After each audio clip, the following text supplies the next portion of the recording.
Muy bien, gracias. Gracias. Cuando terminemos la clase el día de hoy, por favor, les voy a hacer comentario a las personas que tienen examen extemporáneo, en qué momento se va a realizar, solo para que me recuerden. Y lo otro es, ya tenemos exámenes finales. Me imagino que ustedes también ya tienen su calendario. A nosotros nos lo enviaron el día de anoche.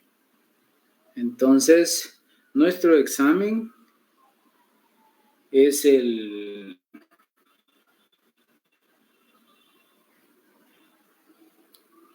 18. A las 15 horas con la sección J y a las 16 horas con la sección L. Excelente. Entonces, vamos a avanzar. Quiero terminar el tema de la prueba el día de hoy. Es un tanto extenso. Sin embargo, vamos a tratar la manera de culminarlo. Y así entraríamos el próximo miércoles a la sentencia. El viernes próximo a la teoría de los medios de impugnación.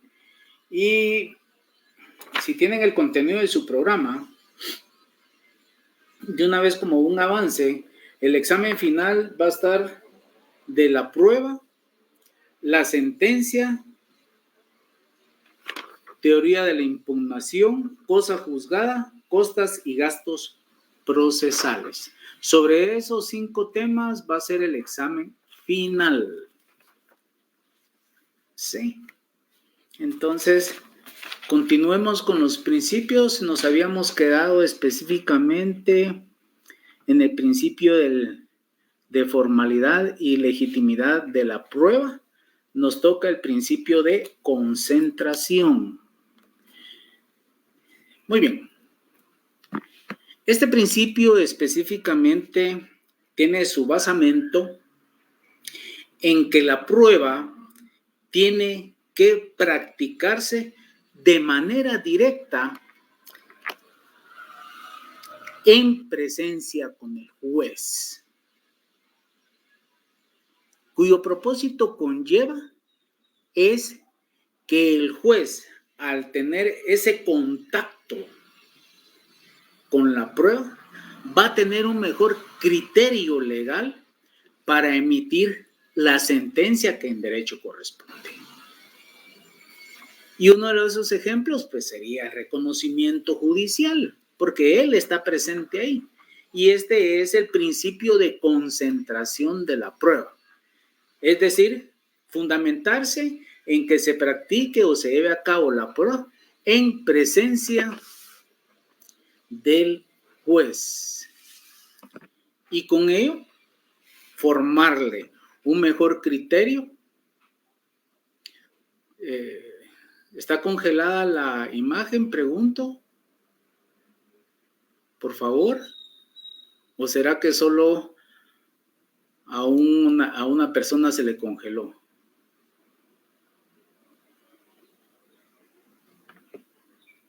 Yo lo tengo bien, mi internet está muy bien. Muy bien. Entonces, gracias.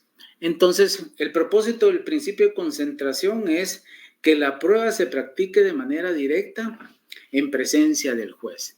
¿Con qué objeto? Con el objeto de formarle al juez un mejor criterio, un mejor razonamiento al momento de que emita su fallo final. Y ese es el principio de concentración de la prueba. Gracias. Veamos el principio de preclusión de la prueba.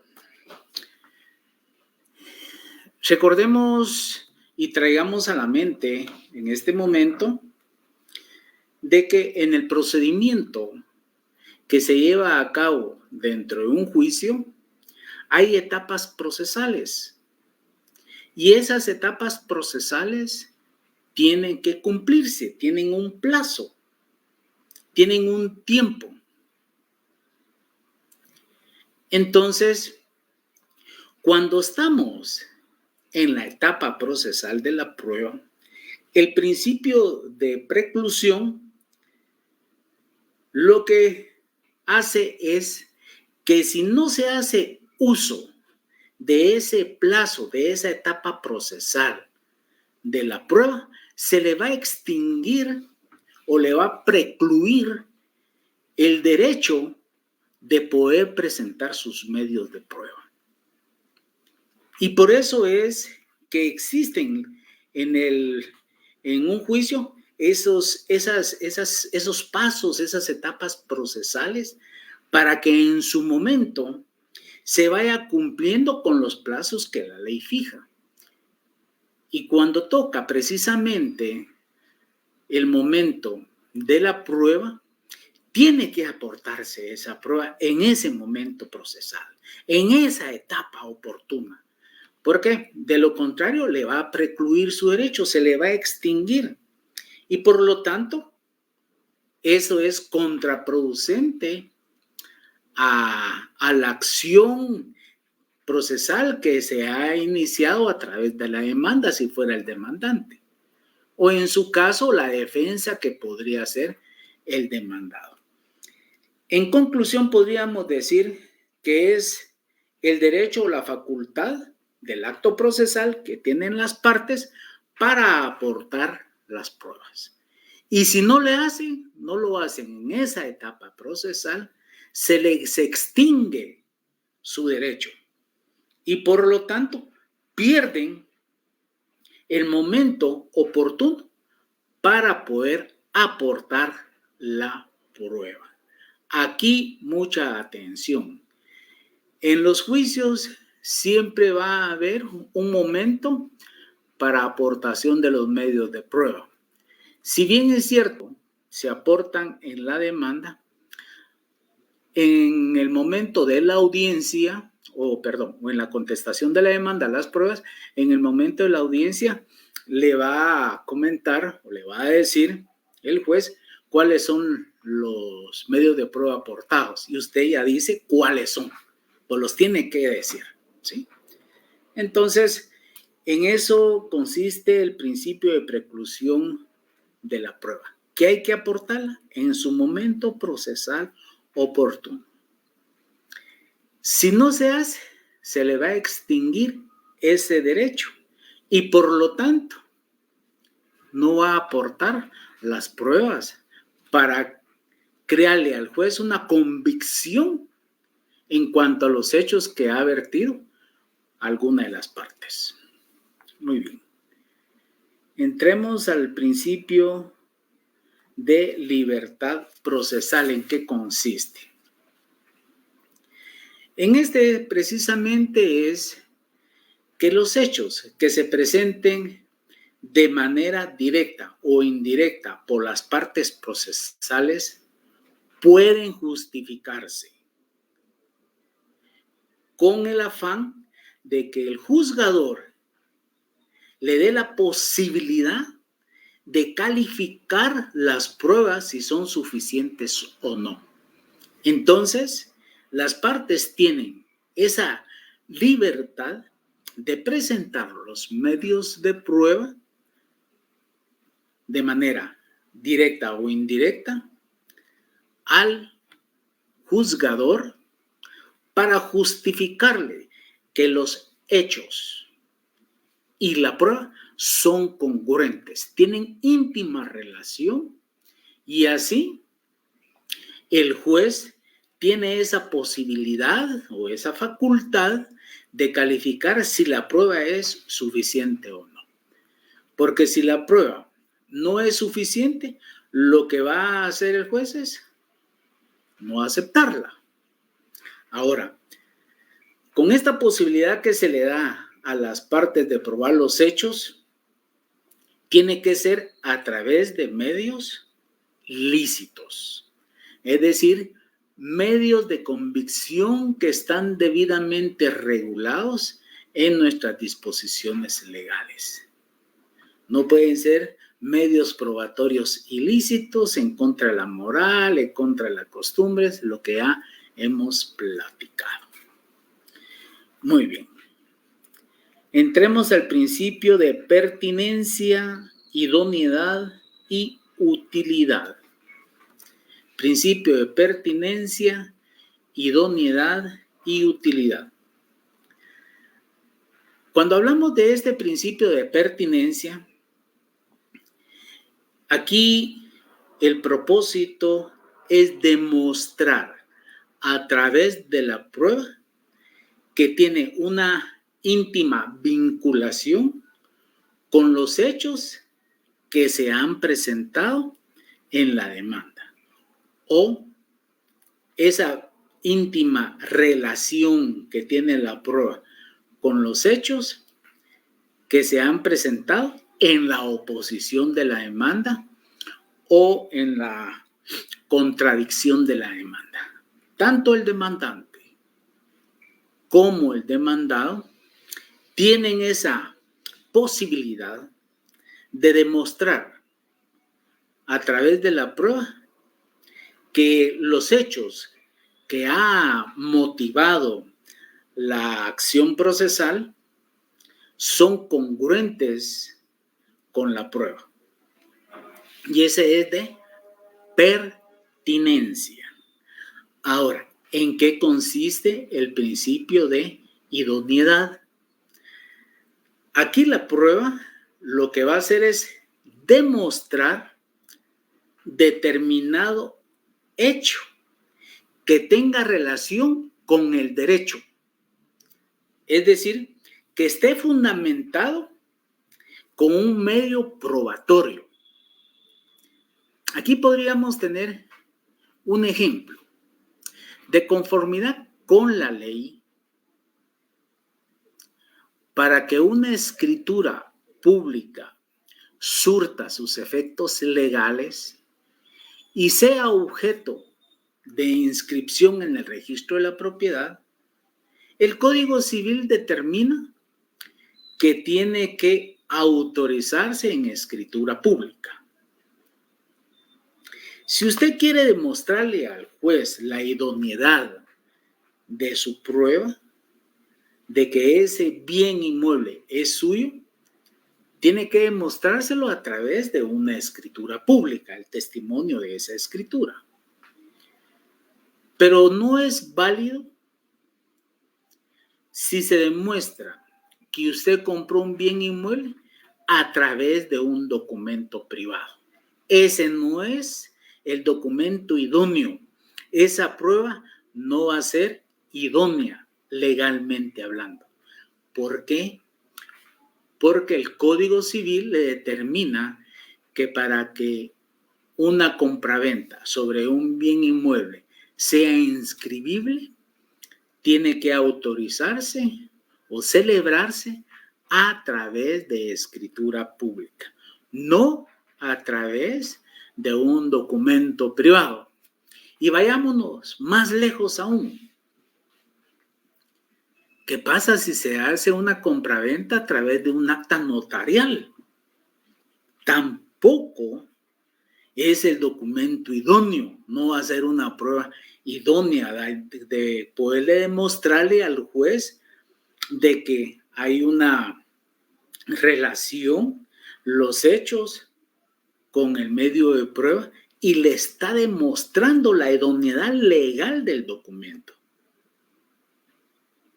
En ese caso, no es posible que ese bien sea inscrito en el registro de la propiedad si se hace a través de un documento privado o a través de un acta notarial. Esto lo van a ver en derecho notarial, un poco en derecho civil. Muy bien. Entonces ya hablamos del principio de pertinencia, el principio de idoneidad y nos tocaría el principio de utilidad. El objeto primordial del principio de utilidad es que la prueba dentro del juicio sea útil con el propósito de convencer al juez de que la prueba es de utilidad para que él pueda emitir una sentencia de conformidad con las constancias procesales que obran en el expediente. Entonces, aquí lo que se hace es que los hechos que se han consignado por el demandante o demandado tienen que demostrárselo al juez y que éste le sea de utilidad. Porque si no le es de utilidad, el juez lo que va a hacer es rechazarlo. Si no le sirve ese medio de prueba. Muy bien. Terminamos así los 8 principios generales de la prueba. Entraríamos entonces a la eficacia de los medios de prueba. Eficacia de los medios de prueba. ¿Cuál es esa eficacia de esos medios de prueba? Aquí lo que se pretende es que a través de este acto se le demuestre al juez con una precisión de que la prueba tiene que ser aceptada, que la prueba existe y que tiene mucha conexión con los hechos que se han sometido a conocimiento del juez. Y por eso es que cuando hablamos de eficacia, estamos dando a entender de que se le dan elementos de juicio suficientes a través de la prueba al juzgador para que acepte la existencia de los hechos que se han consignado en la demanda o en la contestación de la demanda. Vale la pena preguntar, ¿qué medio de prueba es más eficiente? ¿El relato a través de documentos o el relato a través de las partes o el relato a través de terceros? Pregunto, ¿me lo podrían contestar?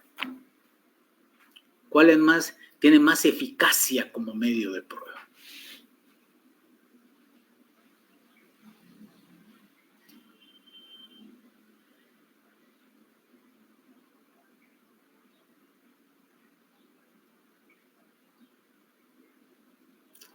Excelente. Relato a través de documentos. Es el relato a través de documentos. Eso ya lo vimos el día miércoles anterior y es ese. Es más eficiente. ¿Sí? Porque en un momento determinado podría ser que la declaración testimonial o la declaración de parte pueda ser un tanto confusa, contradictoria. Obviamente podría tener una injerencia directa para que sea congruente con los hechos que están virtiendo el demandante o el demandado. Pero si es un documento, tiene una eficacia profunda. ¿Sí? Muy bien, gracias. Veamos ahora los juicios de hechos objeto de la prueba. Juicios de hechos objeto de la prueba. Muy bien. Recordemos que aquí la prueba lo que busca es darle una respuesta a las preguntas que en un momento determinado sean confiables. Recordemos que cuando platicamos de un juicio, hay una plica. Y ahí hay un interrogatorio para cualquiera de las partes procesales, para el demandante o el demandado. Aquí el tema específicamente es que la prueba lo que busca es que se le dé respuesta a las preguntas consignadas en la plica, con el propósito de que revista de mayor eficiencia y eficacia ese medio de prueba.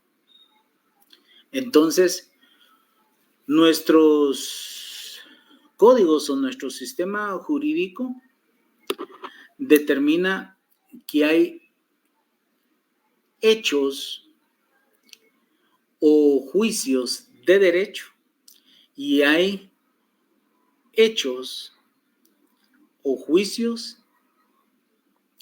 que lo que conlleva es precisamente a que si se le da lugar a la prueba o no. Es decir, se han distinguido los juicios de hecho con los juicios de derecho. El juicio de hecho hay que demostrarlo y el juicio de derecho no hay que demostrarlo. ¿Por qué? Porque están consignados en la ley. Por eso es que son juicios de derecho, son los existentes en la ley. ¿Y cuáles son los existentes en la ley? Bueno, las pruebas que están consignadas en la ley.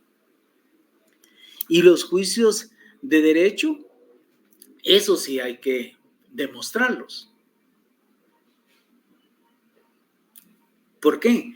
Porque como no están consignados en la ley, entonces hay que decirle al juez en qué consiste cada uno de ellos.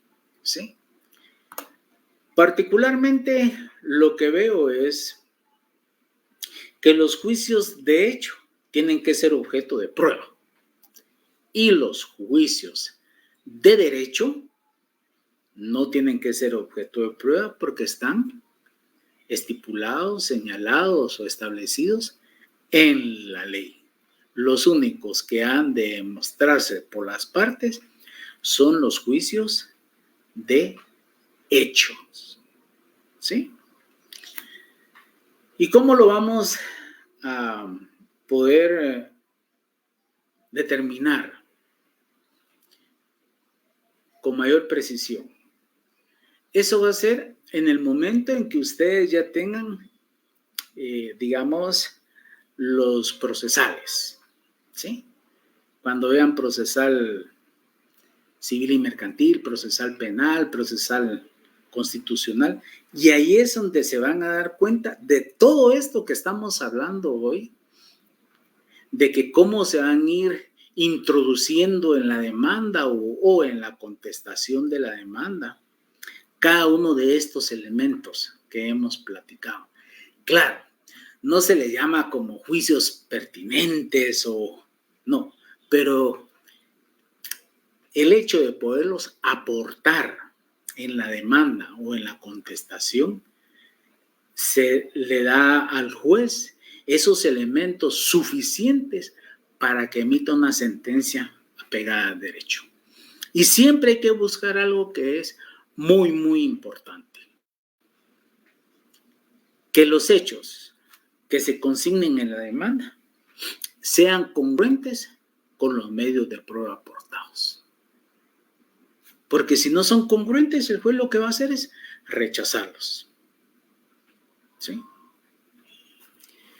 Muy bien. Veamos la pertinencia y admisibilidad de la prueba. La pertinencia o admisibilidad de la prueba. ¿Cuándo es pertinente la prueba? Aquí es cuando esa prueba tiene una relación o guarda con el objeto de juicio una relación. La prueba, y repito, la prueba tiene que ser congruente con los hechos, tiene que ser pertinente, tiene que guardar esa relación con el juicio que se está entablando y expresar la capacidad de esos medios de prueba que son utilizados para formarle al juez una mejor convicción, con la finalidad de que el juez emita una sentencia con mayor precisión, con mayor eficacia y ante todo amparada en el derecho. Entonces, aquí lo que hace la prueba pertinente es que todos aquellos hechos que se consignan son objeto de prueba, pero tienen que tener esa vinculación, esa conexión. Eso es elemental.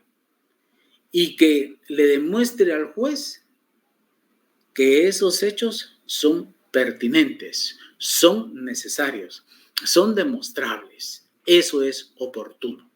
¿Y en qué consiste la admisibilidad? Bueno, ¿quién va a admitir? Pregunto, ¿quién es el que va a admitir la prueba? ¿A quién le va a servir esa prueba? Las partes ofrecen la prueba y el juez la va a declarar admisible y pertinente. Es el juez. Entonces, las partes en este caso ofrecen los medios de prueba y de una manera directa o indirecta con el propósito de que el juez emita una sentencia. ¿Sí? Y todos estos medios de prueba le van a dar precisamente ese criterio al juzgador para crearse la convicción de que alguna de las partes está realmente diciendo la verdad. Y la otra, pues está diciendo mentiras o falsedades, porque no se lo pudo demostrar. Entonces, pasamos ahora a lo que es la prueba, la carga de la prueba en lo civil y penal. Realmente, solo como generalidades. Debería de ser objeto de procesal civil y mercantil la prueba desde el punto de vista civil y desde el punto de vista penal, en procesal penal. Sin embargo, ¿quién es el que tiene la carga de la prueba en lo civil y en lo penal? Por favor, atención. Desde el punto de vista eminentemente legal, la carga de la prueba en materia civil les corresponde a las partes. Las partes están en litigio. Hay una controversia. ¿Quién tiene que aportar esos medios de prueba? Son las partes procesales. Para crearle al juez una convicción, demostrarle al juez que lo que ellos están diciendo a través de su demanda o en la contestación es cierto. Y el juez lo que tiene que hacer es recibir esos medios de prueba, analizarlos, estudiarlos detenidamente para emitir una sentencia. ¿Quién tiene la carga en materia civil? Las partes. Y si nos vamos a materia penal, ¿quién tiene esa carga? ¿A quién le corresponde demostrarle al juez que no es culpable? Es el imputado. O a la persona que ha sido acusada de un delito. Quien tiene esa carga de decirle al juzgador que él no cometió ese hecho, transgredió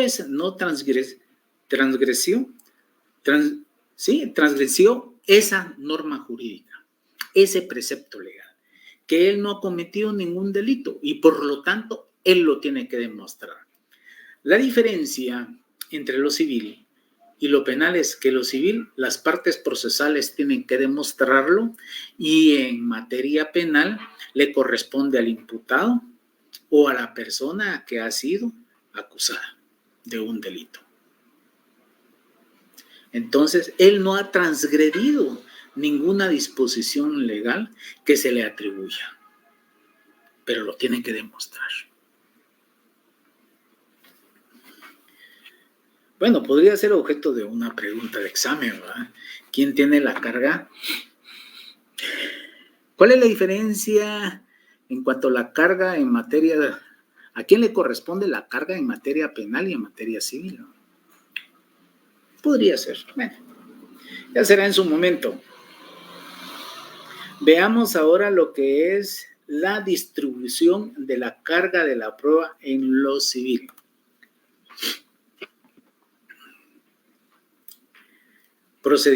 Dice procedimiento probatorio.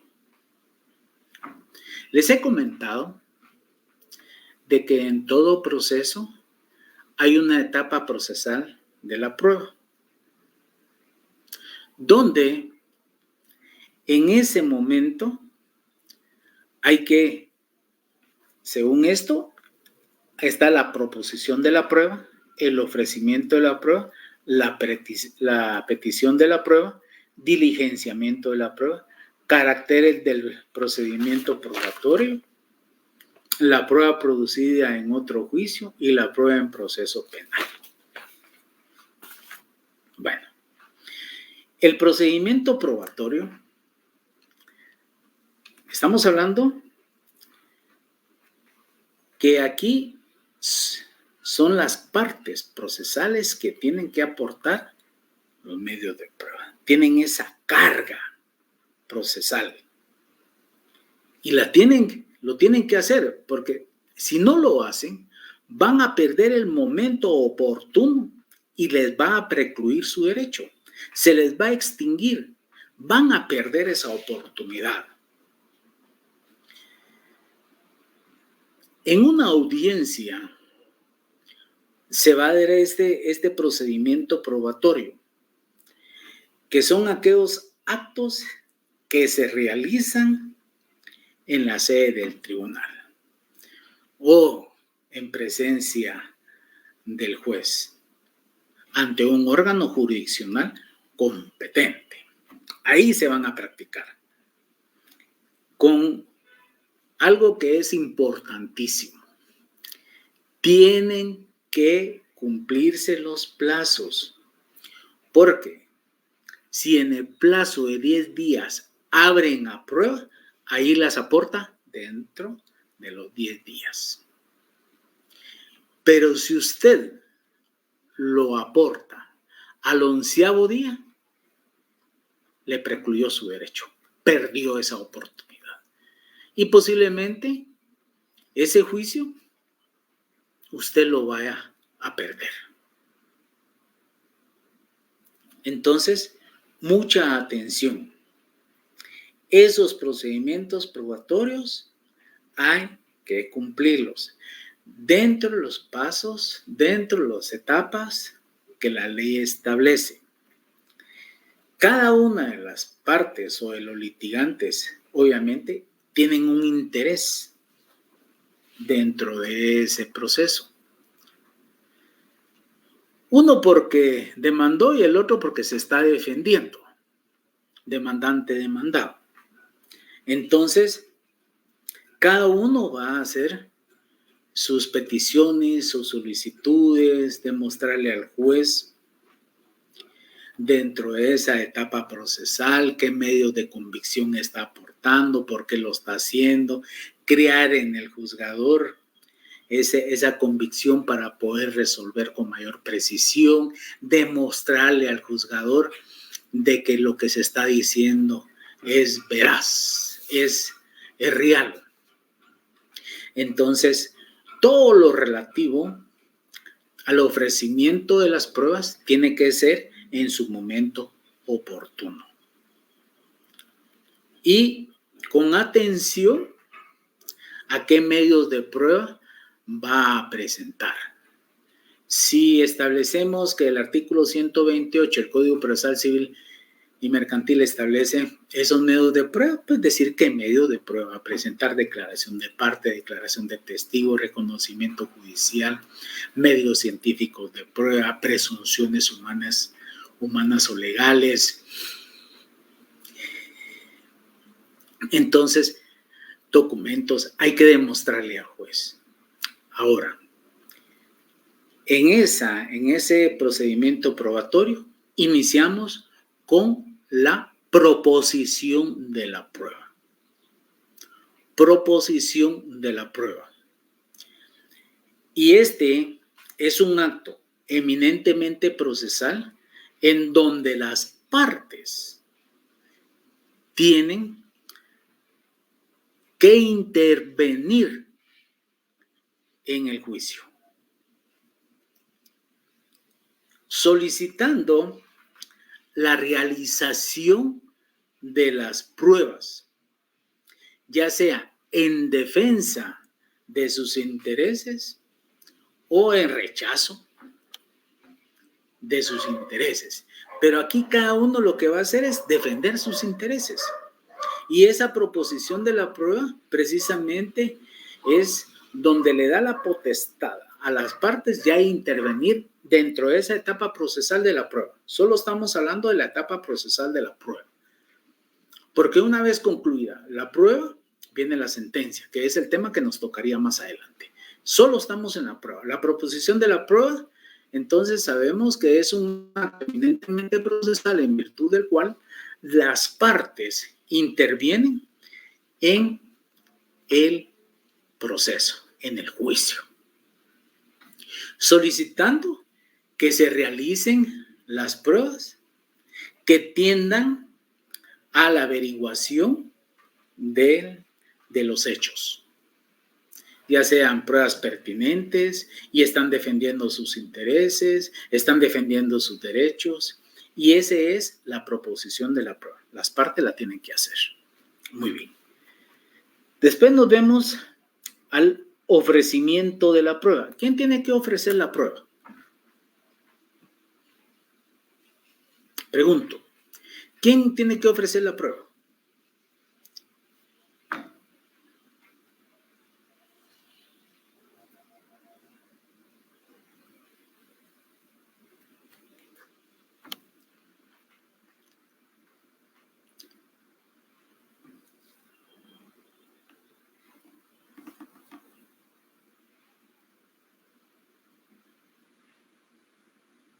Las partes. Muy bien. Entonces, aquí, en ese apartado de la prueba, cuando se presenta la demanda o en la contestación de la demanda, ustedes tienen que poner: ofrezco como medio de prueba los siguientes. Con eso que ustedes digan esas palabras, ofrezco como medio de prueba los siguientes, y digan cuáles son, es suficiente. Ya está el ofrecimiento de la prueba.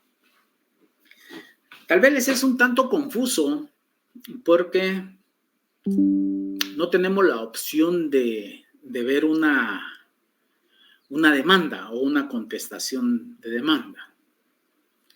Y les vuelvo a repetir, eso va a ser en los procesales. Sin embargo, lo que sí quiero que tengan bien claro es que en el juicio hay una etapa procesal de la prueba y que también la prueba es lo primordial. Particularmente lo veo como lo primordial.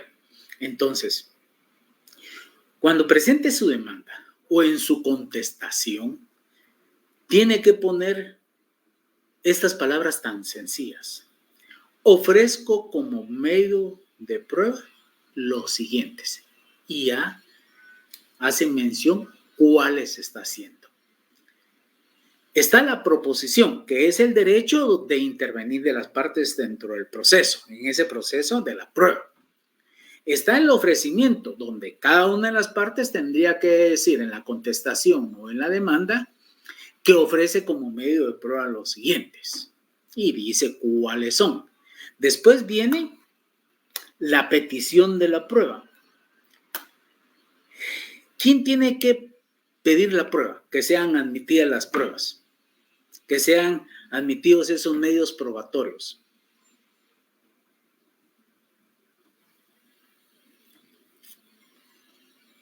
Pregunto, ¿quién hace la petición de la admisión de los medios de prueba?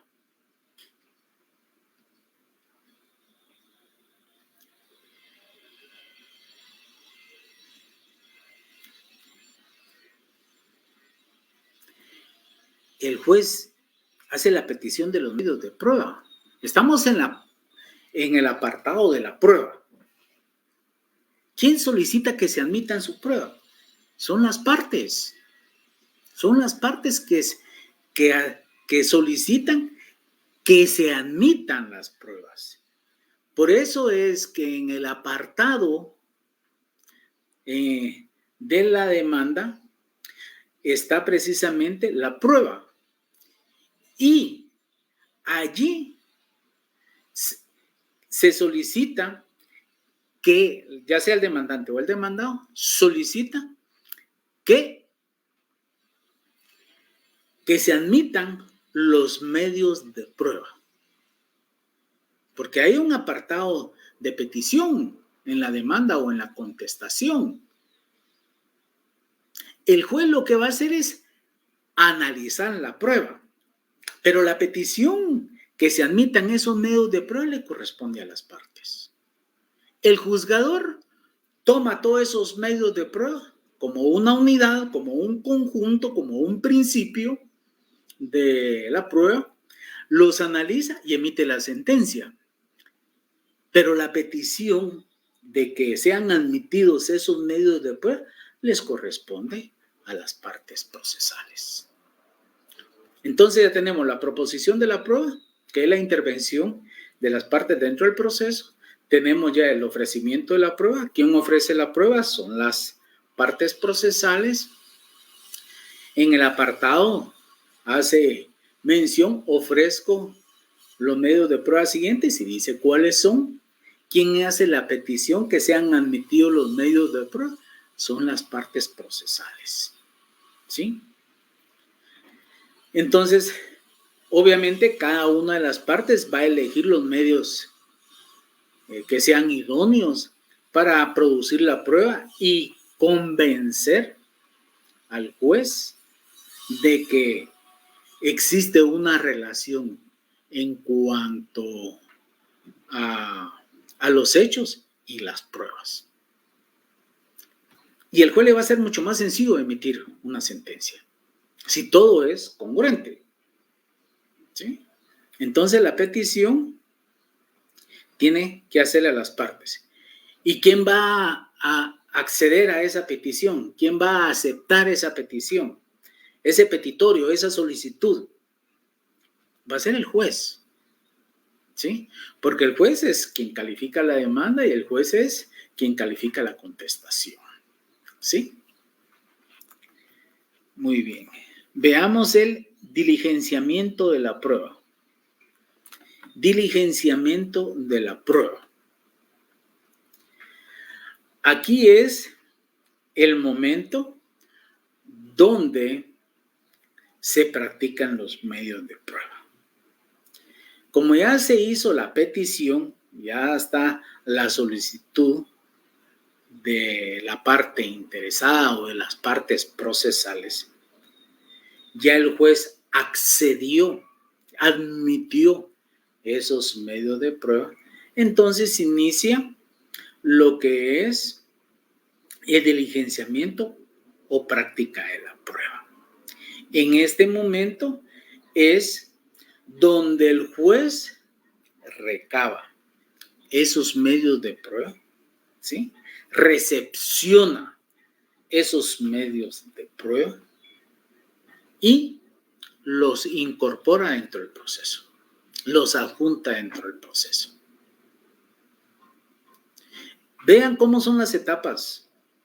Claro, va a ser mucho más sencillo estar en un juicio y poder establecer ese momento procesal oportuno. Pero hay la proposición de la prueba, la intervención. ya en el juicio de las partes. El ofrecimiento de la prueba es que cada una de las partes va a ofrecer sus medios de prueba, ya sea en la demanda o en su contestación. ¿Quién hace la petición de la prueba? ¿Quién solicita que se admita la prueba? Son las partes procesales. ¿Quién lleva el diligenciamiento de la prueba? Pues vienen las partes, presentan sus pruebas, se practica la prueba, ya se ha aceptado la admisión, es decir, la petición de las pruebas, y ya viene el juez con esos medios de prueba y los incorpora dentro del proceso. Entonces, ¿en qué consiste ese diligenciamiento de la prueba? Podríamos decir que es aquel conjunto de actos procesales en virtud de los cuales es necesario o es imperativo incorporar al expediente todos los medios de prueba, todos los medios de convicción que han sido debidamente aportados por las partes. Ya el juez los tiene y los incorpora dentro del proceso.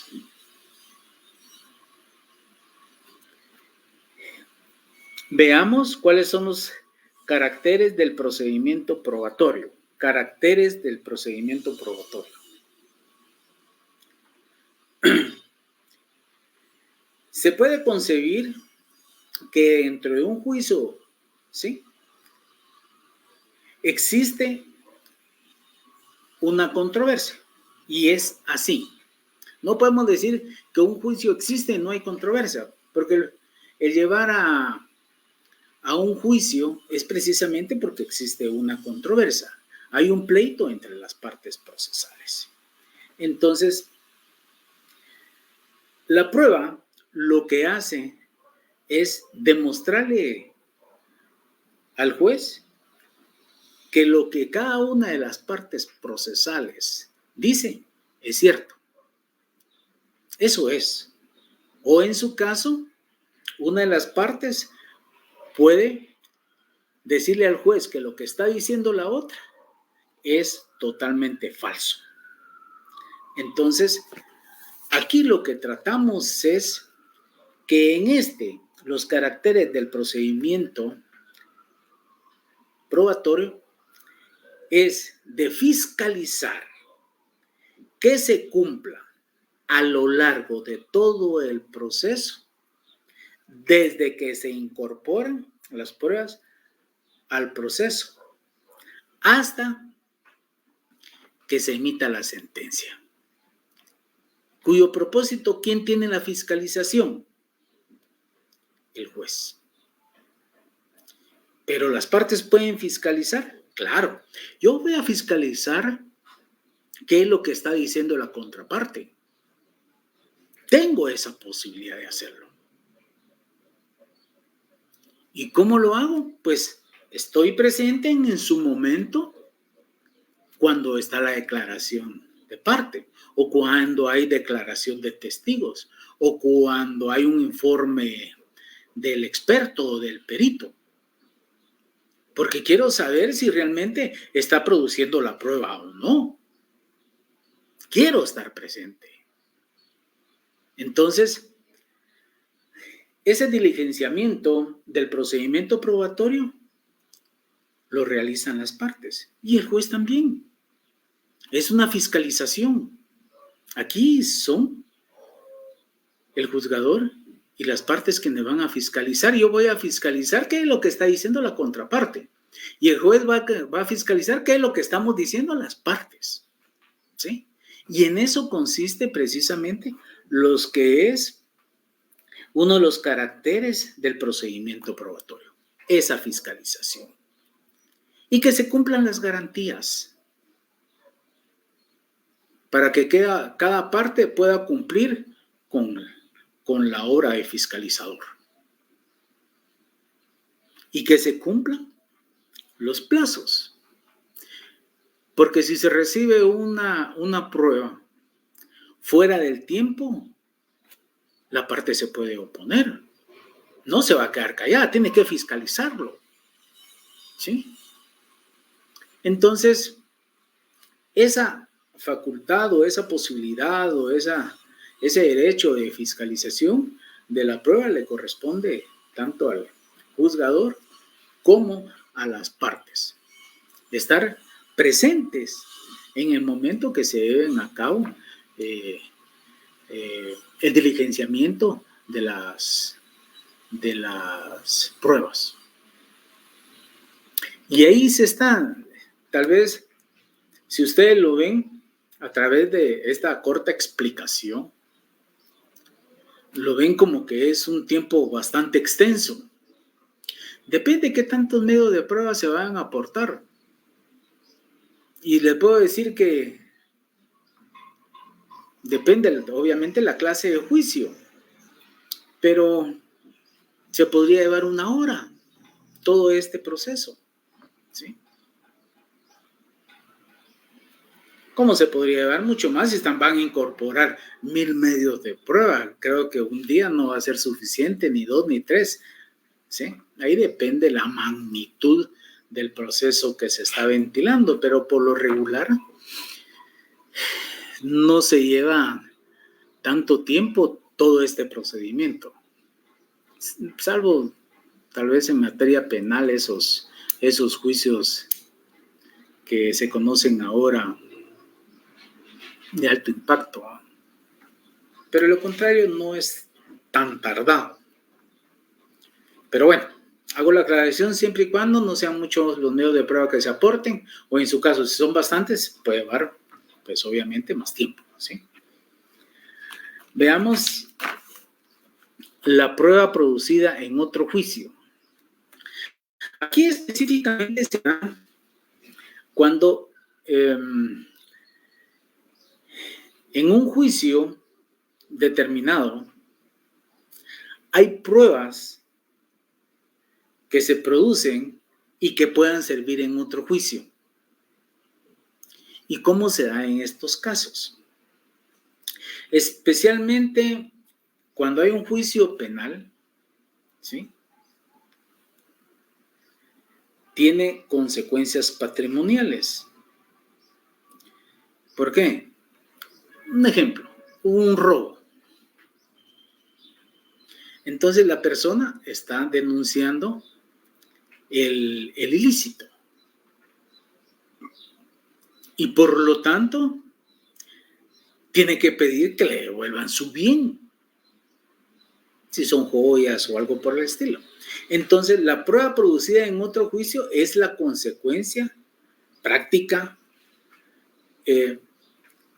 donde lo que se trata es que surja cuando se trata de juzgar las pruebas producidas en otro juicio. Y especialmente cuando se dan aquellos juicios penales, cuyas consecuencias, por lo regular, llevan patrimoniales. Entonces, y estas pruebas ya se hacen efectivas dentro del juicio civil. Sirven en el juicio penal como prueba, pero también sirven dentro del juicio civil como medio de prueba. Por eso es que se dice que la prueba producida en otros juicios. Ahora,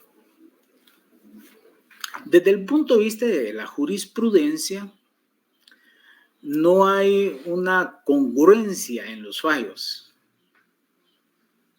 Sin embargo, lo que sí es cierto es de que si hay alguna prueba que particularmente pueda servir para el caso civil que esté en el caso penal, hay que aportarla.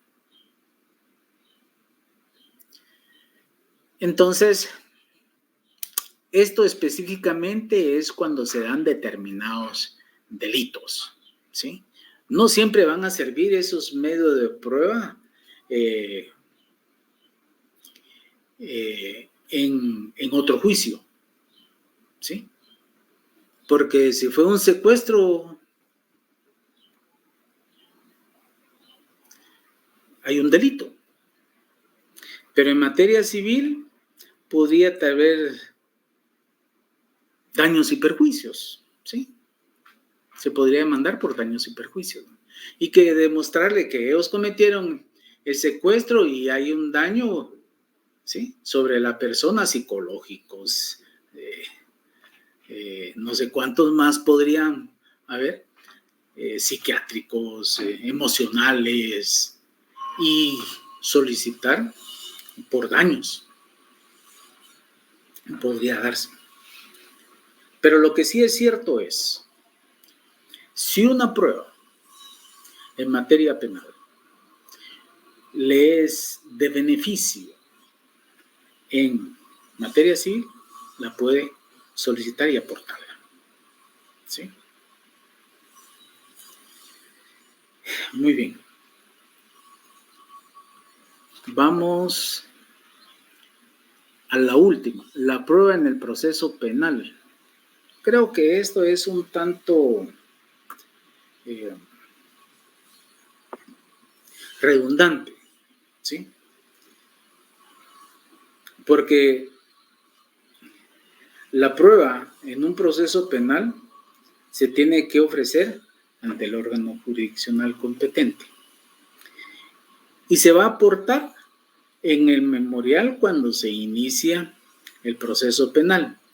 En algunas ocasiones se da en el diligenciamiento o el juez solicita que se incorporen, pero todo es a petición de las partes.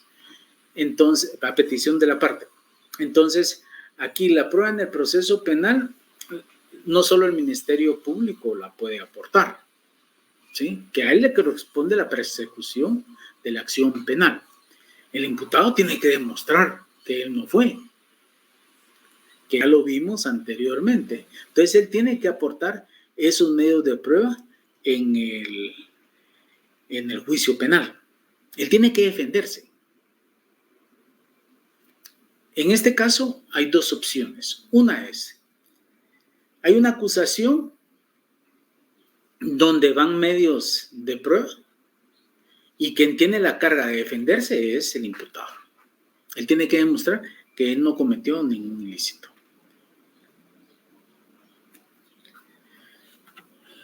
Muy bien, veamos apreciación y valoración de la prueba. Apreciación y valoración de la prueba. Muy bien.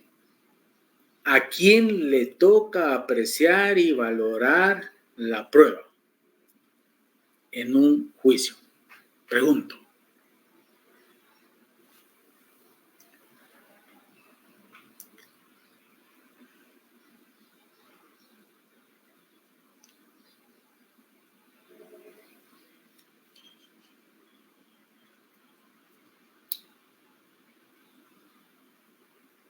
Al juez. Al juez. ¿Quién tiene que aportar los medios de prueba? Pregunto.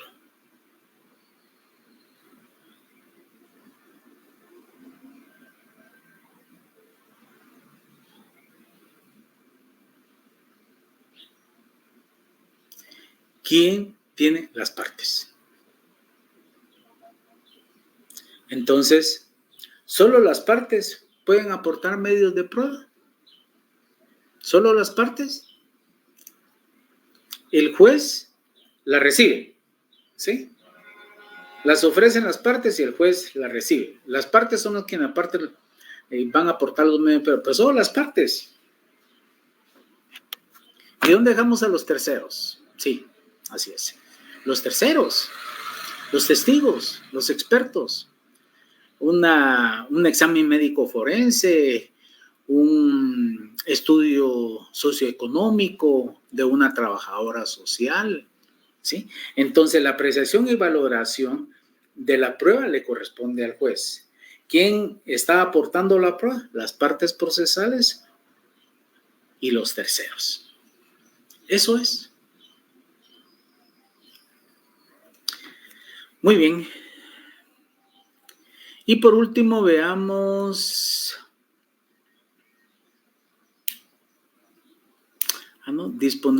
todavía falta. Disponibilidad de los medios de prueba. Disponibilidad de los medios de prueba.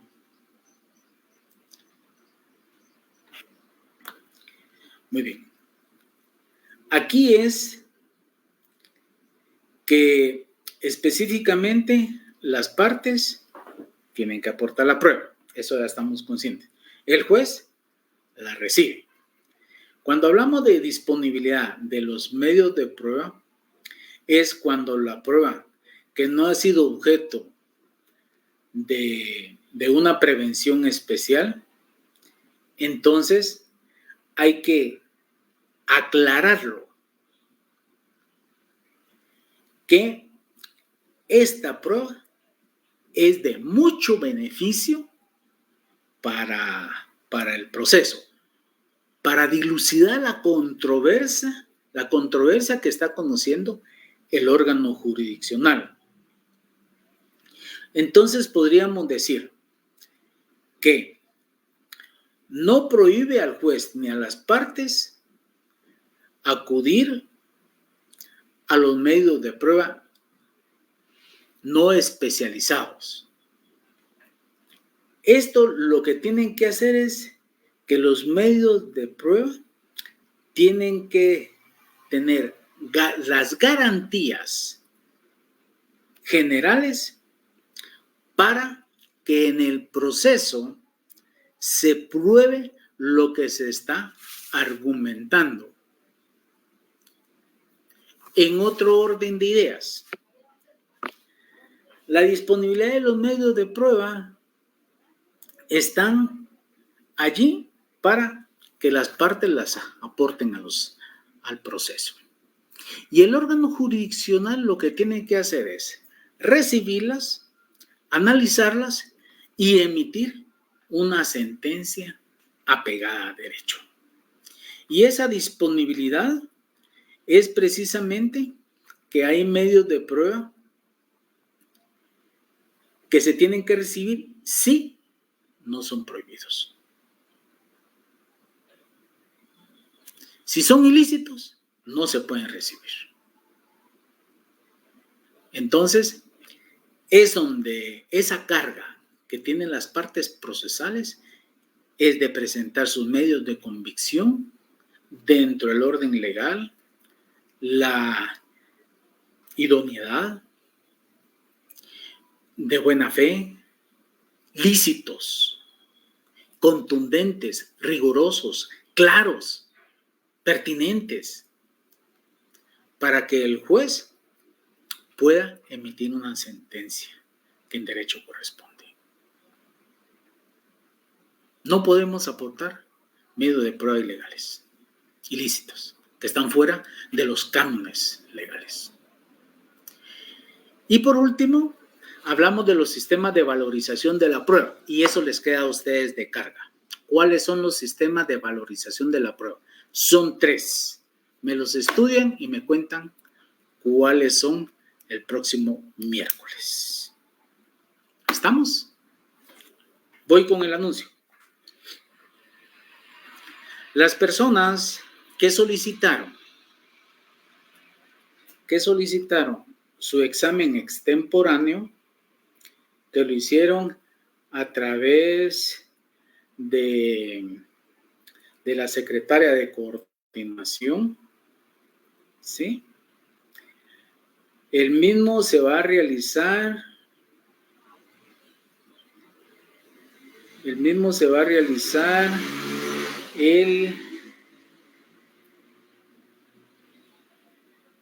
solo estoy buscando aquí una información. Viernes 13, es decir, de hoy en 8, a las 15 horas. El código para el examen ya lo tiene la secretaria de nuestra coordinación. Se lo di el día de ayer. Ya lo tiene ella. Las personas que solicitaron examen extemporáneo, ella se los va a enviar. Y nuestro examen está para el próximo viernes a las 15 horas. ¿Estamos? Por favor, me di a entender. Y los sistemas de valorización de la prueba son 3. Ustedes me los buscan, los analizan, los estudian y yo los pregunto en el examen final. ¿Estamos? Y nos vemos el día miércoles de la próxima semana, primero Dios. Gracias por todo, feliz tarde. Y